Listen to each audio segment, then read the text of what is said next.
میرے ساتھ اس وقت مجھے جوائن کر چکے ہیں محمود جان صاحب، کیونکہ جس طرح سے ہم بات کر رہے ہیں کے پی کے میں اس وقت کیا ہو رہا ہے. شکیل صاحب جو کہ پاکستان تحریک انصاف کی طرف سے وزیر تھے، انہوں نے استعفیٰ دیا اور پھر اس کے بعد کیا معاملہ چل رہا ہے، اس پر بات کرنے کے لیے بہت شکریہ محمود جان آپ کا.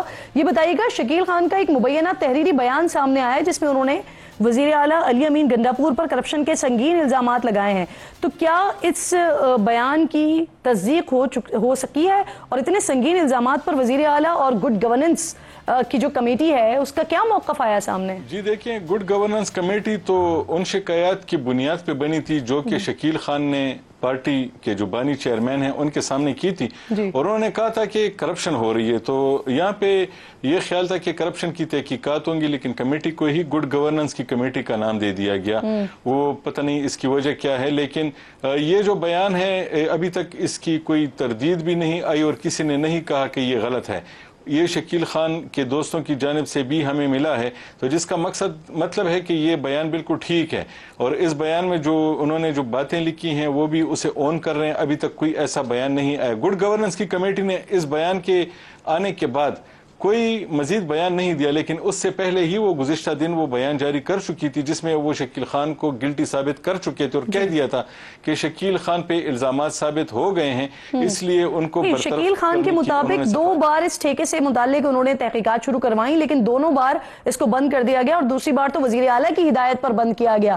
تو یہ کس کی کمپنی ہے؟ تحقیقات کیا کی جا رہی تھی ان کے خلاف؟ جی دیکھیں کرن، اس میں ایک مسئلہ ہے. یہ ایک کائٹ کے نام سے ایک ترقیاتی پروجیکٹ ہے، آپ کو معلوم ہوگا شاید اس بارے میں. اور یہ جو کمپنی ہے، کنسٹرکشن کمپنی تھی اعتماد بلڈرز. اس کے حوالے سے شکیل خان نے اپنے اس تحریری بیان میں یہ حوالہ دیا ہے کہ یہ وفاقی وزیر انجینئر امیر مقام کی تھی، اور اس کے بعد ان کے کچھ حوالوں سے انہوں نے خود کرپشن کی تحقیقات کرنے کی کوشش کی تھی، لیکن جو سیکٹری تھے ان کے، جن کو بعد میں ان کی شکایت پہ ہٹا دیا گیا، تو انہوں نے ان کو ریکارڈ ہی فراہم نہیں کیا اور کہا کہ آپ تحقیقات نہیں کریں گے. تو انہوں نے 10 جون کو یہ تحقیقاتی سلسلہ بند کیا. اس کے بعد شکیل خان پھر کہتے ہیں کہ میں نے ایک بار پھر کوشش کی کہ اس کنسٹرکشن کمپنی کے جو انجینئر امیر مقام کی ہیں اس کے بارے میں تحقیقات کروں، تو پھر مجھے بتایا گیا کہ وزیر اعلیٰ نے اجازت نہیں دی کہ آپ یہ تحقیقات نہیں کریں گے، اور یہ تحقیقات کے لیے پھر مجھے ریکارڈ نہیں دیا گیا، اور مجھے یہ بتایا گیا کہ ایڈیشنل چیف سیکرٹری نے اس حوالے سے ایک اور وہ بنائی ہے، کمیٹی بنائی ہے، اور وہ اسے دیکھ رہی ہے. تو ان کا کہنا تھا کہ یہ جو ہے اس کنسٹرکشن کمپنی کی تحقیقات انہیں نہیں کرنے دی گئی. عجیب بات یہ ہے کہ انجینئر امیر مقام کا تعلق پاکستان مسلم لیگ نون سے ہے. یہاں پر حکومت آپ کو معلوم ہے کہ تحریک انصاف کی ہے.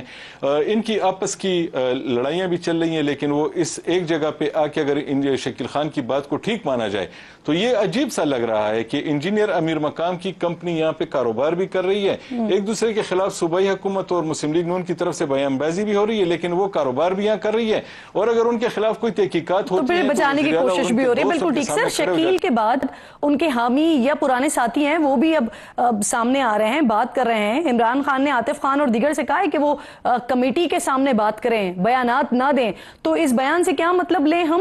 کیا چیئرمین جو ہیں وہ عمران خان صاحب اس برطرفی کے حامی ہیں؟ اسے کہا کہ جا کے سب کو میری طرف سے پیغام دے دو کہ اب کرپشن نہیں ہوگی اگر کوئی کر رہا ہے.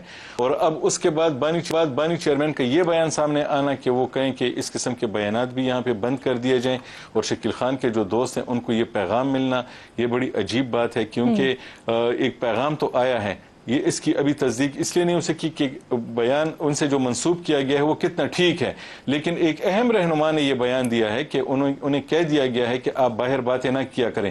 ابھی صوبائی حکومت نے، جب میں آپ سے بات کروں تھوڑی دیر پہلے، ایک MNA تھے جنید اکبر جنہوں نے شکیل خان کے حق میں بات کی تھی، اور وہ یہاں پہ فوکل پرسن تھے MNAs کے لیے وزیر اعلیٰ خیبر پختونخوا کے، ان کو بھی ان کے عہدے سے ہٹا دیا گیا ہے.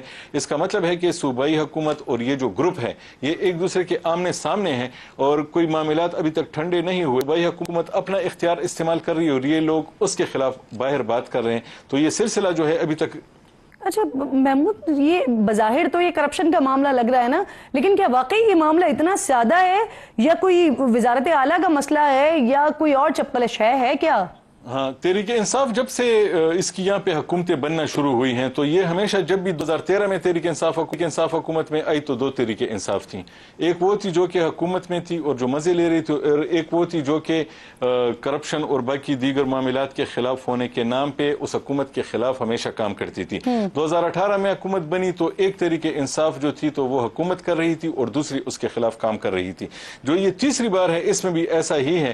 اور یہ جو لوگ ہیں جو کہ شکیل خان کے ساتھ کھڑے ہیں، ان میں بھی زیادہ تر وہ لوگ ہیں جو کہ پارٹی کے سینئر لوگ سمجھے جاتے ہیں اور ان کی اچھی شہرت ہے. لیکن بات یہ ہے کہ ایک گروپ تو اپنی جگہ پہ موجود ہے اور وہ سیاست ہی کو اندرونی سیاست ہی کا شاخسانہ کہا جا رہا ہے. لیکن اب یہ اگر کوئی شفاف تحقیقات ہوں گی اس کے بعد ہی یہ بات سامنے آئے گی. ورنہ بہت بہت شکریہ آپ کا محمود، آپ ساتھ موجود تھے اور اہم باتیں بتا رہے تھے کے پی کے میں کیا ہو رہا ہے اس وقت. بہت شکریہ. آپ جہاں آپ کا مذہب جرم ہو، جہاں آپ کی پہچان جرم ہو، جہاں آپ کی زبان جرم ہو، جہاں آپ کا رنگ جرم ہو، جہاں آپ کی صنف جرم ہو، وہ بھارت ہے، مودی کا بھارت ہے، جہاں ہندوتوا نظریے کے پیروکاروں کے علاوہ سب کے سب غیر محفوظ ہیں، خاص کر خواتین.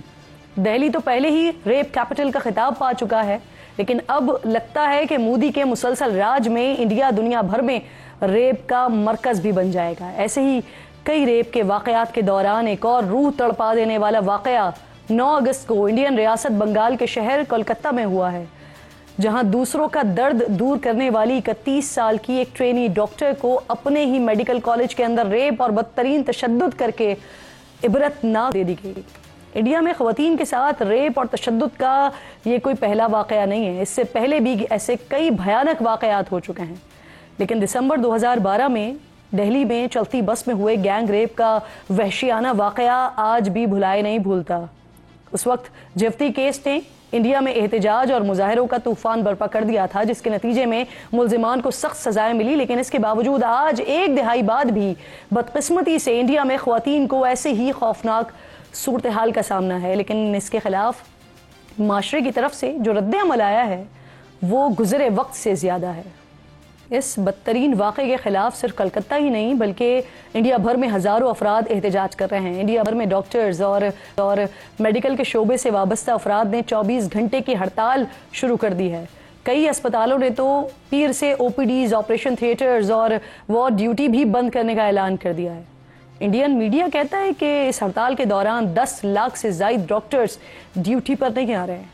اسپتالوں کے اس شٹ ڈاؤن کو بھارت میں ڈاکٹرز کی بڑی ہڑتال قرار دیا جا رہا ہے. احتجاجی ڈاکٹرز نے ڈاکٹرز اور اسپتالوں پر حملوں اور تشدد روکنے کے لیے واضح حکومتی پالیسی، اسپتالوں کو سیف زون قرار دے کر سیکیورٹی کو یقینی بنانے اور ڈاکٹرز کے کام کی جگہ اور رہائش گاہ پر بھی ان کا تحفظ یقینی بنانے اور خاتون ٹرینی ڈاکٹر کے ریپ اور قتل کی شفاف تحقیقات جلد مکمل کر کے انصاف کی فراہمی اور متاثرہ خاندان کو مناسب معاوضہ ادا کرنے کے مطالبات سامنے رکھے ہیں. مقتول والد کا کہنا ہے کہ ان کی بیٹی کبھی واپس نہیں آئے گی، کم از کم تفتیش تو ٹھیک سے ہو جانی چاہیے. پوسٹ مارٹم رپورٹ بتا رہی ہے کہ نوجوان ڈاکٹر کو ریپ کے بعد گلا گھونٹ کر مارا گیا ہے. ٹرینی ڈاکٹر کی گردن ٹوٹی ہوئی تھی، دونوں آنکھوں سے خون بہہ رہا تھا، چہرے پر مارنے سے چشمہ ٹوٹ گیا اور اس کے ٹکڑے مقتولہ کی آنکھوں میں گھس چکے تھے. رپورٹ میں پیٹ، ہونٹ، انگلیوں اور بائیں ٹانگ میں بھی چوٹ کے نشان پائے گئے ہیں. پوسٹ مارٹم رپورٹ مزید بتاتی ہے کہ 31 سال کی ٹرینی ڈاکٹر کے سر کو دیوار کے ساتھ زور سے مارا گیا تاکہ چیخ بھی نہ پائے وہ. صرف یہی نہیں، چہرے پر ناخنوں کے نشانات بھی تھے. دوسری طرف پولیس کا یہ دعویٰ ہے کہ خاتون کو ریپ کرنے والے ملزم کو واقعے کے 6 گھنٹے بعد ہی گرفتار کر لیا تھا، جسے کولکتہ پولیس کا رضاکار بتایا جا رہا ہے، جو اس میڈیکل کالج میں ہی سیکیورٹی پر مامور تھا. پولیس کہتی ہے کہ اسپتال کے ایک سیمینار ہال سے ایک ٹوٹا ہوا بلوٹوتھ ایئر فون انہیں ملزم تک لے گیا. باقی مدد جو ہوئی وہ CCTV فوٹیج سے ہوئی. کولکتہ ہائی کورٹ نے انڈیا کے سب سے بڑے تفتیشی CBI کو واقعے کی جانچ کا حکم دیا ہے. اسپتال کے احاطے میں ڈاکٹر کے ریپ اور قتل کے اس معاملے نے خواتین کی حفاظت پر سوالات کھڑے کر دیے ہیں. خواتین کے لیے محفوظ ممالک کے انڈیکس میں دنیا کے 177 ممالک میں انڈیا 128ویں نمبر پر موجود ہے. انڈین حکومت کے اپنے ہی اعداد و شمار بتاتے ہیں کہ صرف 2022 میں خواتین کے خلاف جرائم کے 4,45,256 کیسز رپورٹ ہوئے ہیں. یعنی کہ انڈیا میں ہر گھنٹے میں 51 خواتین کسی نہ کسی طرح سے تشدد کا شکار ہوتی ہیں. ان واقعات میں سے 31,516 واقعات ریپ کے تھے جو 2021 کے مقابلے میں 20% زیادہ تھے۔ رپورٹ کے مطابق انڈیا میں اوسطاً ہر 16 منٹ میں ایک خاتون جنسی زیادتی کا نشانہ بنتی ہے۔ انڈیا کے نیشنل کرائم ریکارڈز بیورو کے اعداد و شمار بتاتے ہیں کہ 2012 میں انڈیا میں 25,000 ریپ کے واقعات رپورٹ ہوئے تھے۔ 2014 میں نریندر مودی انڈیا کے وزیر اعظم بنے، جس کے بعد انڈیا میں ریپ کے واقعات کی یہ تعداد 30,000 سالانہ سے زیادہ ریکارڈ کی جا رہی ہے۔ یعنی مودی کی حکومت سنبھالتے ہی بھارت میں خواتین مزید غیر محفوظ ہو گئی ہیں۔ ان کی تنظیمیں اور انسانیت کے چیمپئن ممالک یہاں بھی خاموش رہیں گے، کیونکہ obviously ملک کی جو مفادات ہیں وہ انسانیت سے کہیں زیادہ اہم ہیں۔ پروگرام کے سلسلے کو آگے بڑھاتے ہیں۔